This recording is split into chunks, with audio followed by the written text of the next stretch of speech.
So as I always tell you on this channel, guys, follow the money. And when it comes to Donald Trump, you not only just follow the money, you want to track the money, triple check things, because when money's around Trump, things tend to disappear, as you guys know.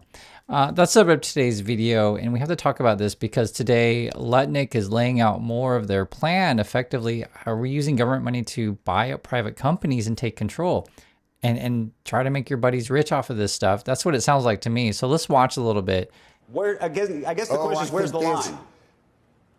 Oh, there's a monstrous discussion about defense. I mean, Lockheed Martin makes 97% of their revenue from the U.S. government. They are basically an arm of the U.S. government. They make exquisite munitions. I mean, amazing things that can knock a missile out of the air when it's coming towards you. But what's the economics of that? I'm going to leave that to my Secretary of Defense and the Deputy Secretary of Defense. These guys are on it and they're thinking about it. But I tell you what, there's a lot of talking that needs to be had about how do we finance our munitions acquisitions. I think a lot of that is talking. And now you have the right people in the jobs and Donald Trump at the head thinking about what is the right.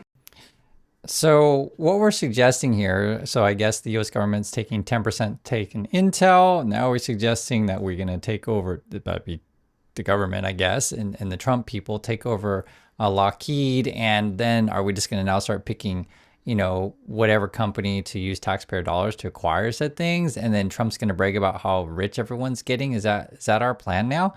And you have to understand that a big part of who the Trump people are, and you can talk about the U.S. in general, is selling weapons. It's actually worth quite a bit of money. I know you guys like to talk about Epstein stuff nonstop. I like to talk about the money stuff because I think it matters.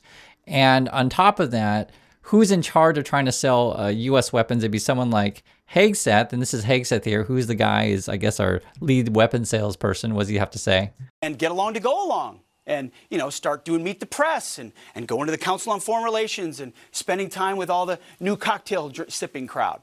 That's not why I'm here. I'm here because President Trump asked me to bring warfighting back to the Pentagon every single day. Right. That is our focus. Isn't this like a sick joke? So this is our head salesperson for U.S. defense, right? That's why he's always out there giving speeches. But he's like, I'm not about the cocktail parties. Trust me. Yeah, right. And then we got the sovereign wealth fund, because people keep asking me, where's the money going, be it from the tariff money or anything like that. Well, I want to mention this stuff because people don't talk about it enough. I'll show you guys there. This is when they're signing it, talking about the sovereign wealth fund. It's the easiest way to explain it. Where can we, collect a whole bunch of money and then the big slush fund and then funnel it to various companies, either Musk companies, various buddies companies for your, nonsense AI or crypto stuff, that kind of thing. Next, this is an executive order. This charges your Secretary of the Treasury, Scott Bessent, and your Secretary of Commerce, Howard Lutnick, to begin a process that will hopefully result in the creation of an American sovereign wealth fund. It's a very exciting event. We're going to have a sovereign wealth fund, which we've never had. We have a lot of things that create wealth, and you're seeing that over the last 2 weeks. I think we've created more wealth. Other people have created de-wealth, the people, my predecessors. We're creating a lot of wealth. Scott, maybe you'd like to say something about it, and I'd ask also Howard to say something about it. Yes, sir. This is very exciting. We're going to stand this thing up within the next 12 months. We're going to monetize the asset side of the U.S. balance sheet for the American people. We're going to put the assets to work, and I think it's going to be very exciting. We're going to study best practices that's done around the world. It'll be a combination of liquid assets that we have in this country as we work to bring them out for the American people. So, I mean, you guys can see it there. They're talking about sovereign wealth fund. Oh yeah, we're going to put our assets to work. Like they're treating the government like this fund manager thing, and that's why Trump wants to hang out with all these Wall Street people, etc. And then if you're one of Trump's buddies, oh, you're handing out money. Oh, right, I want to be your friend, and that's why Trump will sell tickets via his crypto thing to White House dinners. That's why he wants to build a ballroom. Again, guys, follow the money. But I understand if you look at American news today, we're all talking about Crackle Barrel, and I guess they're going to scrap their logo change. That was literally the headlines on CNBC today. And I mean, sure, this is part of business. They wanted to change their logo, I guess, remove their mascot. Honestly, guys, I don't even know what Crackle Barrel is. I'm being deadly serious with you. I grew up in Oregon. I actually Googled it. So Crackle Barrel, they're saying it's in 45 states. But then it said here there are currently no Crackle Barrel locations in Oregon. I don't even know what you're talking about. And even if I did know what you're talking about with the Crackle Barrel stuff, I don't care. But I understand. In USA, you get people concentrating on the culture war stuff, and you forget about money, and you just get all angry about logos, or angry about cheerleaders, or angry about trans people in sports. Like, seriously, I'll try to be nice about it. That is the intellect of the American people, is you can easily distract them with shiny objects. Oh, we should really worry about trans athletes. It's just like the biggest concern in the whole world. You should be so scared, right? While the Trump people basically destroy the economy and effectively steal the money. I mean, and they were talking about it in public. Listen to this stuff. Exactly would these stakes be assessed to prevent politicization? Well, let's be clear. There's no sovereign wealth fund now. We're not spending the American taxpayers' dollars on anything, right? Biden gave away $11 billion, and Donald Trump took back, right, an equity stake for the money that Biden had given away. We're not starting a sovereign wealth fund. What you're going to see is you're going to see a national. And she was about to say something, right? She's like, wait, what are you talking about? We're not like, didn't you just talk about the sovereign wealth fund like a few months ago? Like, what is this guy even talking about? And so that's why these people are completely untrustworthy, and it changes everything if you pay attention, right? Because you're just like, hey, you just told me something like a few months ago. Like, why are you changing the story now? I mean, you guys, that's why I'm showing you guys this stuff so you can see it with your own eyes. Listen to it again. Biden had given away. We're not starting a sovereign wealth fund. What you're going to see is you're going to see a national and economic security fund built with the Japanese money, the Korean money, and other countries' money. They're going to give us money to build our infrastructure out in America. Those are the deals that Donald Trump made, using his tariffs, not using the money from the tariffs, but using the commitment of these countries that fundamentally understand a strong and powerful America is necessary for the world to be successful. And when he says necessary, I mean, I totally trust this guy. So he's claiming, I promise we're not going to use any money from the tariffs. It's totally going to be money from Japan and Korea and UK or whatever. Oh yeah, it's necessary. It's totally, and this is where like you can't trust these people, right? And we're talking about the biggest money out there, be it money for weapons, defense, however you want to call that stuff, be it for retirement money, Social Security, these kind of things, like the biggest money out there, and they're trying to get their hands on all of it and take their cut. I just want to make this really clear, guys. Follow the money. Don't ignore this stuff. I know on YouTube is most popular to talk about Epstein this, Epstein that. Guys, I really know. I'm not stupid. But unfortunately, people just ignore the money stuff. It matters. And I'll make this also really clear to people who watch Fox News, because I know people do.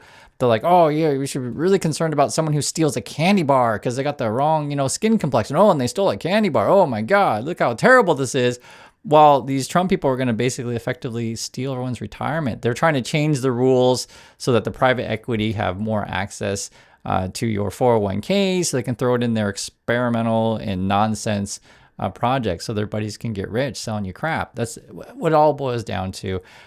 You do have to see this stuff, though, so I'm not just making random crap up. And they're trying to pretend the sovereign wealth fund thing isn't real when literally he's signing executive order about the sovereign wealth fund. What? I think they're trying to hide the money here. That's what I'm mentioning it for. The extraordinary size and scale of the U.S. government and the business it does with companies should create value for American citizens. If we are going to buy 2 billion COVID vaccines, maybe we should have some warrants and some equity in these companies and have that grow for the help of the American people. So I bring all these things together. I think Scott and I will create an amazing sovereign wealth fund for you, sir. Oh, we don't have a sovereign wealth fund. I don't know what you're talking about. What money? What money? Where'd the money go? I don't know. Right? Isn't this laughable? So I said, if you actually listen to these people, they're such ridiculous liars. It's the whole thing is insane. I feel like I'm going crazy if people don't pay attention to stuff. But I understand you really care about Cracker Barrel, and I grew up in Oregon, and I don't know what Cracker Barrel is, so I apologize that I don't know what it is. So there's that. This was the headlines today. Trump's move to take over the Fed adds more uncertainty to the economy. Great. Let's just fire everyone. Put in your own people. Let's skyrocket inflation up to 1,000,000%. Why not? And then you got this. This is also what I think is a pretty serious headline, serious news. Social Security official says Doge compromise Americans' data. Wow, just exactly what I want. Just screw with our Social Security, leak our data out, whoever. This is Scott Bessent talking about crypto stuff because that's their plan. They think crypto is going to save America. Seriously, that's their plan. You might have to hold dollars in order to match against it, or even for treasuries. Well, we are going big on digital assets. So Trump administration has made digital assets a priority. Past administration starved and almost made extinct a lot of these companies and pushed it offshore. So what we want to do is apply the highest U.S. regulatory and AML standards to digital assets, especially stable coins. And I've seen estimates that just over the short term, stable coins could create $2 trillion of demand for U.S. treasuries and treasury bills. To put that in, that's their plan. Is going to be stable coins, digital assets, crypto, etc. And if you have Trumper people in your life, you can send this video and just ask them about this stuff, right? And I'm sure Trump people will say, well, but what about Cracker Barrel? They're saving us from Cracker Barrel logo changes. I mean, I really care about Cracker Barrel, right? Because who needs Social Security? Who needs healthcare? But Cracker Barrel, right? I mean, it's ludicrous. And then this is just open corruption. I'm showing you guys this stuff because people don't talk about it enough. Trump Media Group, this is just today, Trump Media Group in $6 billion deal to buy Crypto.com tokens. Great. What are you doing with this stuff? Trump Media Technology Group, which is controlled by Donald Trump's family. And Trump will say, no, it's not me. It's my kids controlling it. Seriously, that's actually the argument that they make. And runs the Truth Social app said on Tuesday they agreed a $6.4 billion deal to create the, quote, first and largest publicly traded CRO treasury company. Okay. CRO is a native token of Crypto.com's blockchain Kronos, whatever that means. It makes the latest crypto deal by a business affiliated with the U.S. president at a time when he had championed the industry, welcoming executives into the White House. That was selling the White House dinners, and that's why he wants a ballroom so you can get more people in to sell crypto nonsense to, and then you get the policy to change to like, hey, let's get the American taxpayers to buy into the crypto companies that my kids bought. It wasn't me. I didn't buy the crypto company. Oh, just my kids, but I don't have anything to do with it. Like this is how ludicrous this stuff is. I mean, this is like open corruption on a daily basis, and this is the real money. I mean, I'm talking about real money, guys. So other countries have sovereign wealth funds, and they're much smaller countries, and they're not the United States. We have tremendous potential in this country, tremendous. You're seeing that, what's happened just in a short period of time. And as an example, TikTok, we're going to be doing something perhaps with TikTok, and perhaps not. If we make the right deal, we'll do it, otherwise we won't. But I have the right to do that, and we might put that in the sovereign wealth fund, whatever we make, or if we do a partnership with very wealthy people, a lot of options, but we could put that as an example in the fund, and we have a lot of other things that we could put in the fund, and I think in a short period of time we'd have one of the biggest funds, and some of them are pretty large, I must tell you. Some of the Saudi Arabia fund is on the large side, but eventually we'll catch it. But we're going to create a lot of wealth for the fund. And I think it's about time that this country had a sovereign wealth fund. And these two gentlemen and some others are going to work with them very closely. And they'll be heading it up. And they're going to do a great job. Two highly respected people that have done unbelievably well in the world, in the real world. So that's a big deal, huh? Yes, sir. I think it's going to create value and be of great. And you can see there's Scott Bessent, Lutnick, right? They're basically worm tongue kind of people, if you know who they are. And it's like, oh, let's just tell this old man, you guys, just sign whatever. And trust me, we're gonna manage that money really good. And trust me, you're gonna be rich too, Trump. And Trump's like, oh, money, I'm gonna get rich. Okay, and oh yeah, we're gonna make this great fun, and we're all gonna be rich. I'm no way, you people, the American people, are gonna be rich. Trust me, bro. And that's what it ends up being. So I hope you guys can see everything that is going on. It is absolutely insane and corrupt, and they're being more and more aggressive and open about it. Because I guess no one's willing to call them out, and people are more upset about Cracker Barrel. So there's that. So that's my thoughts. I want to hear yours, and I'll catch you all in the next video.